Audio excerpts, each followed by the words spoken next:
Hello friends, जय Jagannath. Welcome to my mini blog. आम आसी पहुँचलु भद्रक जिला दईसिंहपुर पंचायत काउपुर ठारे देवरकुंड बा सीताकुंड मेला कुआजाए। ए कुंडटी लक्ष्मण सर मारिकी पानी बाहर करते सीतामाता गाधे बोली। माघ मास एकादशी पड़े अघिरा पूर्णिमा पंज 7 दिन लगी रहे। ए कुंडटी गाधे सारा पर सब मनस्काम पूरण हो जाए।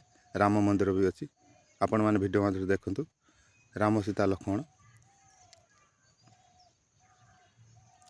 बहुत लोक भी होती, हजार हजार लोक। आपण मैंने वीडियो मध्य देखिए आसतु, एंजॉय करूँ, मजा मस्ती करूँ। छोट छोट पिलापाई खेल भी पड़ी, गाड़ी जपिंग सब रकम खेल लगी रही। खाଇବା जिनस चाउमिन चाट ये भी सब अच्छी। यदि वीडियो भल लगता है लाइक कमेंट सब्सक्राइब करेंगे। रही।